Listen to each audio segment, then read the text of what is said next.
See, I come from the world of records. I was a disc jockey, so to me, having a record of mine is important. Yeah. So I'm always going to put one out just so the shelf gets bigger and bigger, you know? Yeah, yeah. Now, you're from New York? I'm from the Upper West Side of Manhattan, little area wedged in between Columbia University and Harlem, a little Irish neighborhood.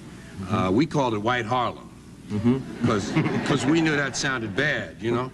If you would be at a party in some other neighborhood, because the real name was kind of wimpy, you know? What is it? Morningside Heights. And if you be in some neighborhood and some guy say, "Where are you from?" You go, "Morningside Heights." Yeah. It didn't sound so good. So White Harlem, and the guy said, "Oh, really?" Because they didn't never heard of it, you know? Yeah. We made it up.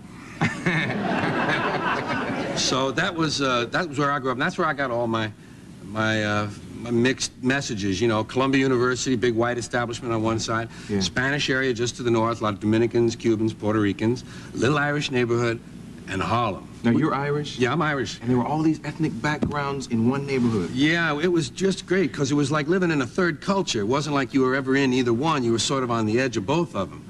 And the white guys, a lot of them anyway, not all of them in my neighborhood, but a lot of the Irish guys sort of were attracted to the black street culture. You know, because it was easy and loose and fluid and cool and free, which is ironic, that the people who were least free in the society were the freest. Yeah. In important ways, with their bodies. Yeah. You know, I mean, you know that, she's just standing on the corner. Just being on the corner was the thing. Like, stand still.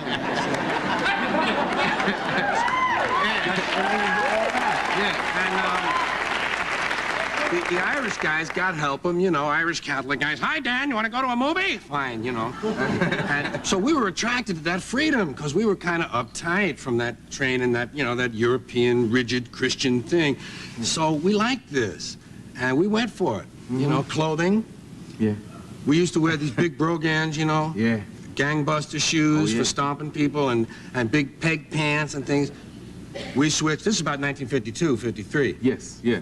That was happening then, though. I know it. And that's when we made this kind of switch. You see all these white guys putting on 3-button charcoal suits with a vest, tab collar or an eyelet collar, little tie, French-toed shoes, or we had another ones called featherweights, where you couldn't see the sole. It was so nice. Yeah. And keep them shining. I mean, we really looked pressed, you know? Yes. And it was important to us. It was like so much better than the stuff we had grown up with. So that's the cool thing about America, though, that whole exchange. I remember one of your early albums where you talked about how white guys will try to be like black guys, right. but you rarely see a black guy. Right, trying to be like a white dude. Yeah. Especially in the speech, you know, that's what we picked up, because you would actually see in my neighborhood, because, now this wasn't true of everybody, but there were a number of us, and a good percentage of guys, you would see a white, red-haired, freckle-faced guy named McDuffie saying, "Hey, what's happening? What's to it? What you doing?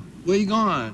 What's going on?" And he'd be home or something, and you know, like I can imagine his parents. So, "Well, where do you think you're going tonight?" "Say, Jack, like I told you, I'm finna go downtown." So it was, you know, it was a thing. Not just the speech, you know, and the clothing, and the posture, but the music. Yeah. That was important. Oh yeah, yeah. What was happening then? Let's see. Was that early Temptations? Coasters? No. Let me bring you back a little bit, because we got some years. We got some years between us, and it'll gap here. When I was growing up, see, this is 52, 53, 54. When I was 15, 16, and 17. Okay, the best years.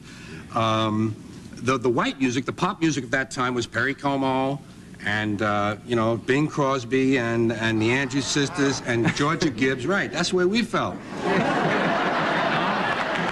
But see, those are white kids laughing. They're like, "Gee whiz, Mom, where is he from?" You know?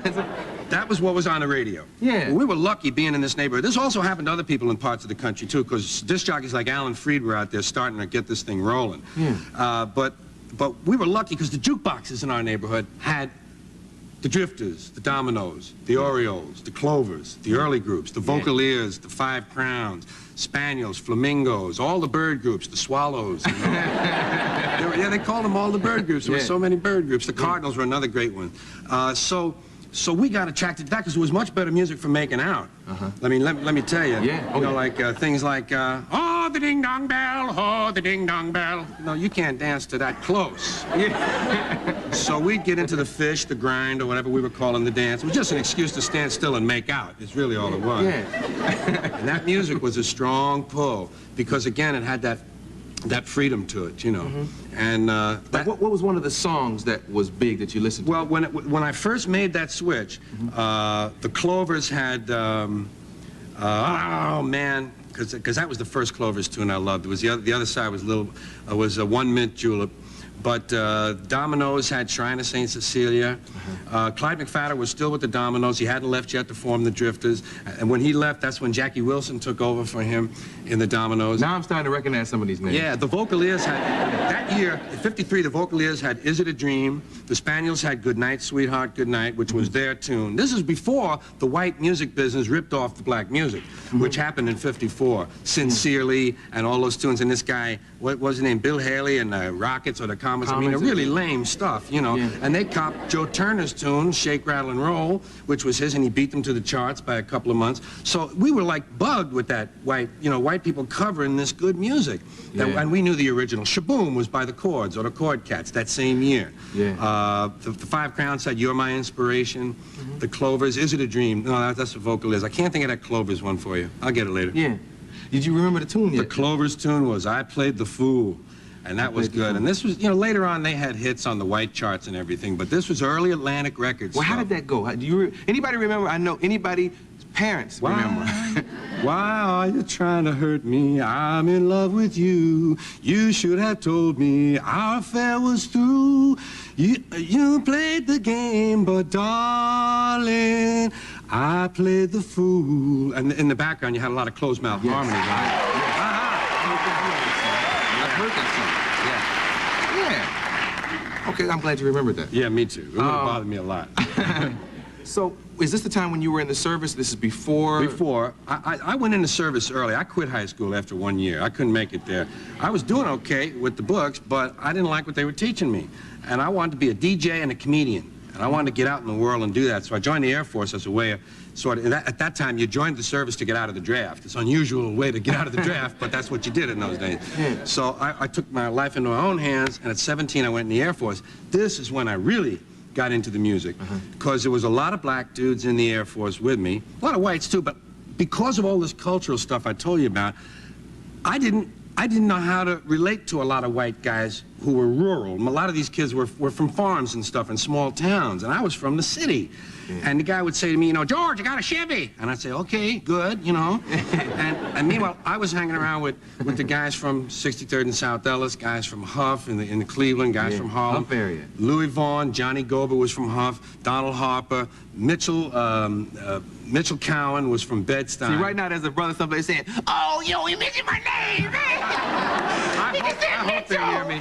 I hope they hear me. Yeah. William Clark was from 63rd and Cottage Grove, and Mitchell Cowan and he and I, three of us had a little. That's when I really started to sing some of these songs. I mean, it wasn't doo-wop. That's another word that came along later. You know, for these white groups that were doing it, it was still rhythm and blues. What I called hallway groups. You know, there's some white doo-wop groups sitting someplace too mad at you right now. I know that. And there's some pretty decent groups. I don't mean to just generally dismiss them, but there's a difference between what I was growing up with and what they did a little later. So I don't want to make an enemy, but I got to say, like, I saw it. You know? So, and that's when I got in the Air Force, too, I started hanging around the service clubs, and Lamar Gaines, another kid from Cleveland, taught me some left-hand, some very simple chords. I mean, it's very simple stuff. Well, you should go over there. You play piano? Yeah, I'm going to do just simple things. Simple. Let's go. We can talk over there. Okay. You can just talk to me in my mic right here for now. You don't have a mic, do you? No. Okay, you can talk into my mic while we're walking over. How you doing? What's up? What's happening? Can you use your piano for a minute? Okay. Borrow his Kimball. Yeah, now, like I say, you know, this is not what I do. Yeah, I know. We know what you do. So, if everything explodes in the middle, you'll be ready for that. You do hippy-dippy weatherman. This is Cherry Pie. Okay. Cherry Pie was a hit in 1960 for a couple of white guys named Skip and Flip. I'm sorry, Cameron. But in 1954, Marvin and Johnny had this. It was the other side of Tick Tock. Tick Tock was the chart tune, and this was the one we danced to, Cherry Pie. And I'm going to just do it for you. You know what I mean?